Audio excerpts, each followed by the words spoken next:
Saudações, contadores e jogadores. Meu nome é Pedro Borges e esse é o Sete Lapadas, uma série de vídeos curtos para ensinar sobre o Cordel do Reino do Sol Encantado. Para quem não sabe, o Cordel do Reino do Sol Encantado é um RPG que entrará em financiamento coletivo agora, no Catarse, nos meses de junho e julho de 2021, e será produzido pela New Order Editora. Nesse episódio, vamos aprender o essencial que é preciso saber para jogar. Eu vou falar sobre atributos, dificuldades, sofrimentos, criação de personagem, teste de personagem e, finalmente, sobre combate. Bem, a gente fala sobre o Cordel do Reino do Sol Encantado, que são 6 livrinhos básicos, né? Essa página que você vê à esquerda, ela é incomum em todos os 6 cordéis, porque ele é para ser lido em conjunto. O contador, quando vai apresentar o sistema, ele apresenta esse material para os jogadores. Cada um fica com uma página igual a essa a da esquerda para sua consulta, né? Bem, como a gente já conversou algumas vezes, para facilitar a compreensão, nós adaptamos os 6 atributos clássicos do D&D e passamos para o idioma do sertão, né? Então, força virou peleja, destreza virou ligeireza, constituição parrudice, inteligência estudo, sabedoria virou esperteza e carisma valentia. Para facilitar a compreensão dessa distribuição de pontos, a gente pode entender pela página da direita que, vamos lá, isso que vocês estão vendo é a distribuição de pontos de um personagem de nível 0 das determinadas classes que você pode ver. Bem, lá à direita, bajulador, beata, bem-nascido, cangaceiro, civil, por aí vai. Cada um deles já tem uma distribuição prévia de 1 a 3 pontos nos 6 atributos essenciais, né? Isso serve para facilitar muito a construção de personagem. Mais adiante a gente vai ver que a apresentação da ficha já é uma ficha de personagem. Basta você acrescentar poucas informações e já sair jogando, né? Quando você cria um personagem de primeiro nível, você vai colocar mais uma bolinha do que um desses pontos, né? Você também vai escolher mais uma vantagem que vai poder te diferenciar. Se você fizer escolher 2 personagens de uma mesma classe, ainda assim eles vão poder ter essa diferença, seja nos atributos, seja nas vantagens, né? Mas bem, antes mesmo da gente parar para sentar e o grupo escolher quais são as classes dos seus personagens, a gente tem que juntar todo mundo e estabelecer a dinâmica, que a gente pode chamar aqui de sessão 0. Ela pode ser só um pedaço da primeira sessão, ela pode tomar a sessão inteira, mas ali é que vão ser estabelecidos os valores básicos, essenciais da história. Por exemplo, preciso que se escolha uma comunidade que vai definir onde todos os personagens vivem. Se é um bando, se é uma fazenda, se é uma milícia, povoado, procissão ou tropa. Uma vez que você vai entender qual é a dinâmica desse grupo, é que cada um vai poder escolher seus personagens, né? Uma sugestão sempre boa é você anotar uma qualidade e um defeito desse personagem, mais como um guia de interpretação. Seguindo a linha narrativista, o Cordel do Reino do Sol Encantado, ele utiliza uma regra de relacionamentos, mas uma versão simplificada. É muito comum os jogadores anotarem no verso da ficha o nome dos outros jogadores e dos respectivos personagens, para evitar ter que ficar decorando, né? Já que todo mundo faz isso, a gente sugere acrescentar um valor de 1 a 6, que é para ser jogado no dado, para estabelecer como esses relacionamentos estão construídos dentro da história. Não é que você vai ter um nível 1 no dado que você vai trair alguém. E simplesmente estabelecer como é que funciona a disposição desses relacionamentos. Uns vão ser mais próximos que outros vão ter problemas para resolver. E isso por si só já é material muito interessante, porque só pelo valor do dado, né? Vamos lá. 1 ressentimento, 2 antipatia, 3 indiferença, 4 simpatia, 5 admiração e 6 gratidão, né? Esses valores mudam em jogo sob aprovação do narrador. Ou seja, ao longo do jogo você pode pedir: eu posso subir um ponto nesse personagem? Eu posso baixar um ponto nesse outro personagem? É uma maneira prática de você estabelecer os relacionamentos, né? A evolução é muito simples. A cada nível que você ganha, você pinta uma bolinha a mais, né? E você tem um guia de modo geral, para chegar no seu próximo nível, você tem que ter um número de sessões igual a esse nível que você quer chegar. Se eu estou no nível 0, basta uma sessão. Joguei uma sessão, cheguei no primeiro nível. No primeiro nível, eu tenho que jogar 2 sessões para chegar no segundo. Depois jogar 3 sessões para chegar no terceiro. Isso em média, de forma geral. Se tiver uma ultra, né, um merecimento, um marco mais significativo, você pode acelerar esse processo um pouco, ou talvez até estender, né?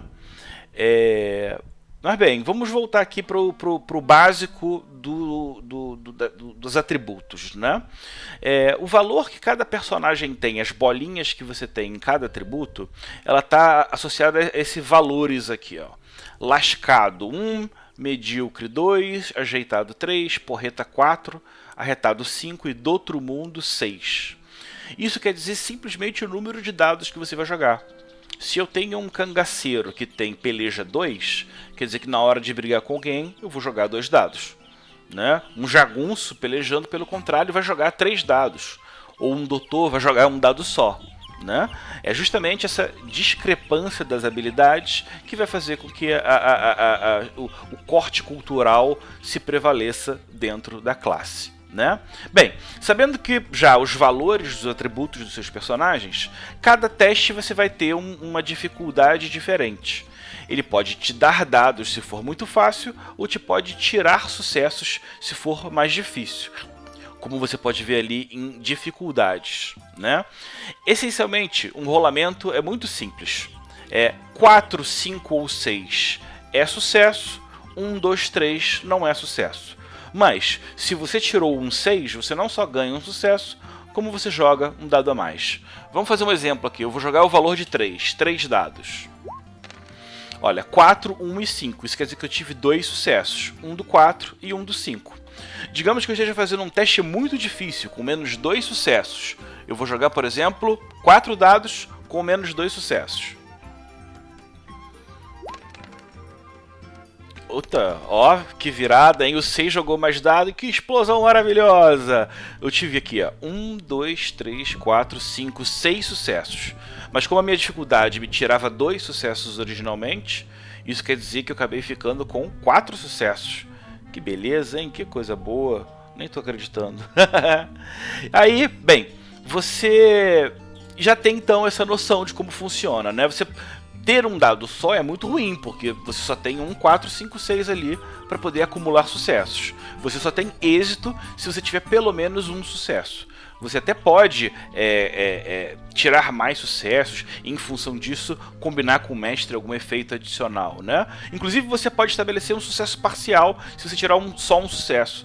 O narrador deixa o jogador descrever como é que ele conseguiu, mas ele acrescenta algum probleminha, alguma coisa que deixou imperfeito o teste, né? Bem, quando a gente fala de dificuldade, ele sempre vai ser assim, ou ele acrescenta dados ou ele tira sucessos, tá? Mas além das dificuldades, nós temos um outro elemento, que são os sofrimentos. O sofrimento seria o equivalente a um ferimento nos outros RPGs, só que aqui a gente não se preocupa só com ferimento. Aqui você se preocupa com angústia, com calor, com cansaço, com enfermidade, com ferimento, fome, intoxicação, medo e sede. Cada um desses sofrimentos, para simplificar, cada ponto de sofrimento gera menos um dado para o personagem. Então ele pode de repente estar com um ponto de cansaço e um ponto de ferimento. Isso quer dizer que ele tem menos 2 dados. Quer dizer, se ele tem 2 ferimentos, menos 2 dados. Tá? Bem, aí a pessoa pergunta: como é que você morre no jogo, né? Se você acumular, alguns ferimentos são fatais, outros são não fatais. Se você acumular mais ferimentos fatais do que a sua parrudice, você morre.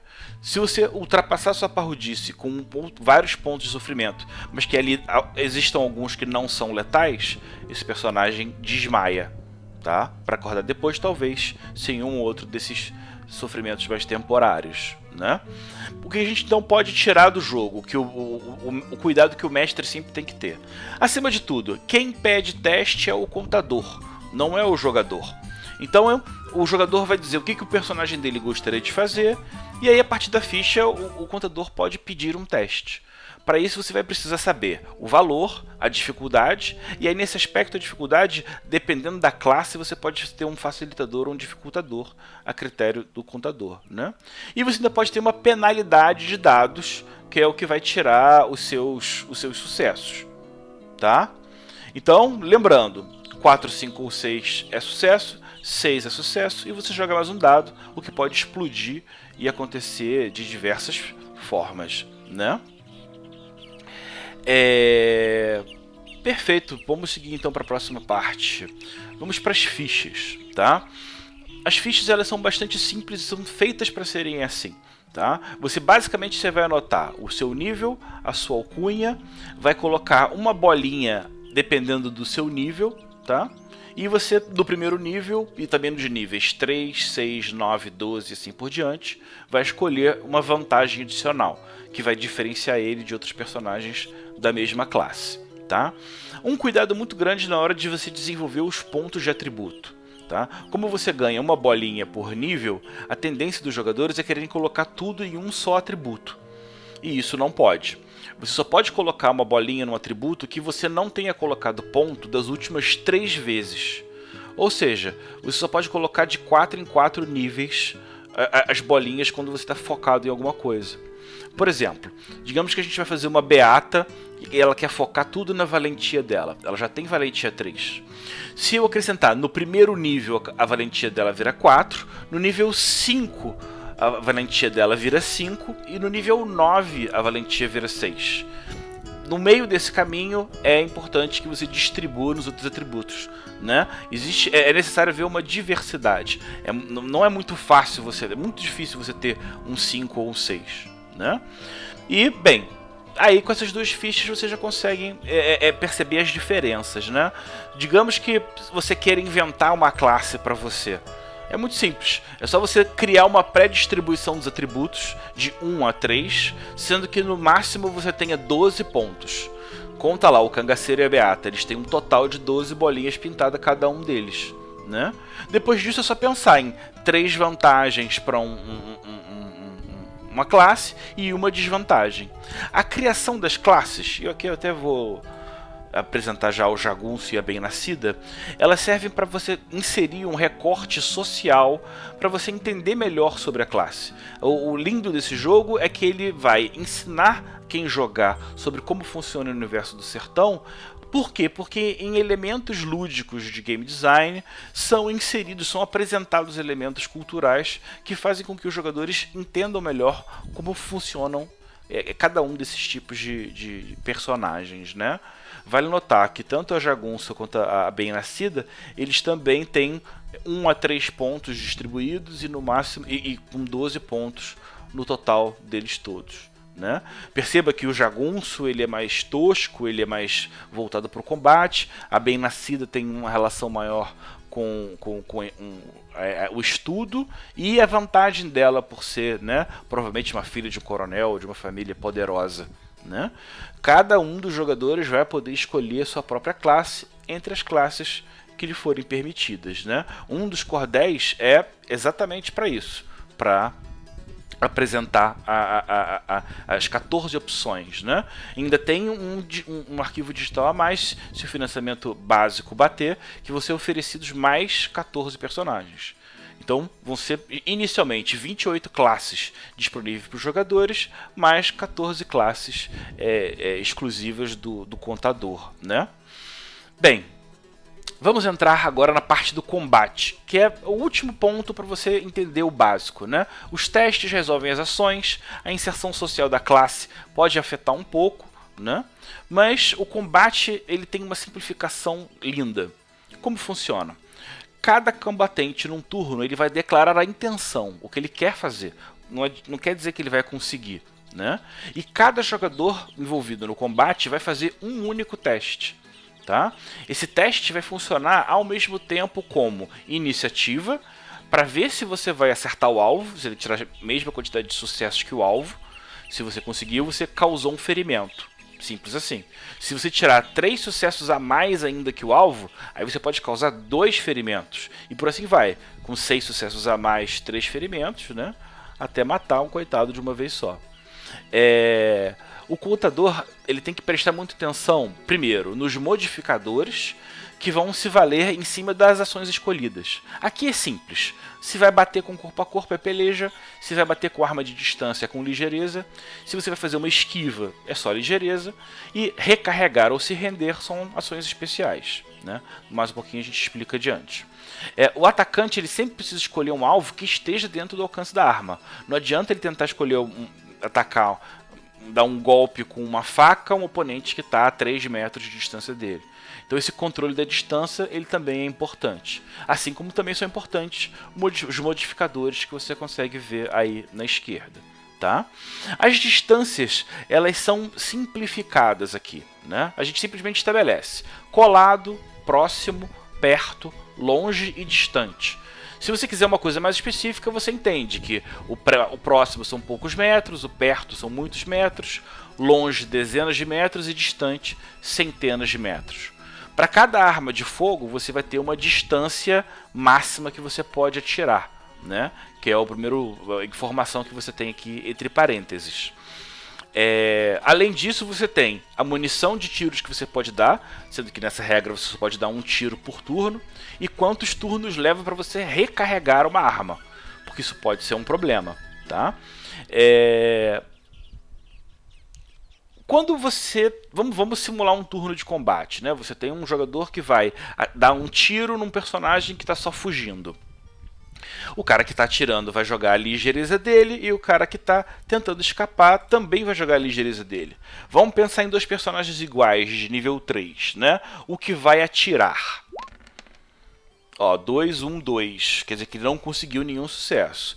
Mesmo que o outro não consiga nada, ele não vai ter conseguido. Mas vamos jogar a esquiva do outro cara só para te ter uma ideia. Olha, ele conseguiu 2 sucessos. Né? Dessa forma o cara esquivou do que o outro.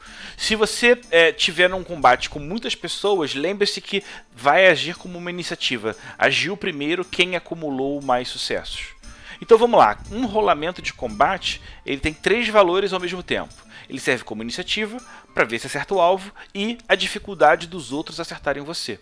Porque é sempre assim, se você igualar o seu alvo na quantidade de sucessos do teste de combate, você causa um ferimento nele. Tá? Todo mundo escolhe uma mesma ação, todo mundo resolve de uma mesma forma, né? Eventualmente o mestre pode permitir que você faça ações complementares, né? Como você pode ver na direita, ela pode precisar de um tiro para arrastar alguém ou não. Você tem que tomar cuidado com a contagem da munição, que pode obrigar alguém a ter que recarregar e complicar mais a situação do personagem, né? Mas uma vez que todo mundo tenha feito a sua ação e visto a consequência dela, você troca de turno. Se tiver pelo menos o interessado, o combate continua. Quando você tem o desfecho do combate em si, aí você tem um teste chamado teste de resiliência, que é um teste de parrudice com a penalidade de sofrimentos que ele tiver acumulado. E se ele tiver pelo menos um sucesso no teste, quer dizer que ele pode cancelar um ferimento que ele tenha obtido nesse combate. Né? Dessa maneira, os personagens que têm a parrudice, a constituição grande, têm essa capacidade de se sobrepujar, né? De sair de um combate podendo talvez até tirar um ferimento, né? Tudo isso você pode conferir com calma na página do Facebook, você pode tirar dúvidas, na página do Catarse também e tem uma série de explicações sobre regras. Aqui a gente realmente só queria apresentar um plano básico, mostrar para vocês aqui também os mapas, né? Você tem uma série de tokens que você também vai ganhar no financiamento coletivo, em que você vai poder montar os seus próprios mapas, né? Estabelecer como é que os jogadores vão se posicionar ou não num combate, ou mostrar no mapa para onde eles vão viajar, o que eles podem fazer. As possibilidades são muitas, né? E a brincadeira, a gente ainda vai explicar um pouco mais sobre essa parte num outro programa. Espero que vocês tenham entendido. Estou sempre à disposição para tirar dúvidas. Eu agradeço muito por nos acompanhar até aqui. Até a próxima lapada. Um grande abraço, gente. Valeu. Tchau, tchau.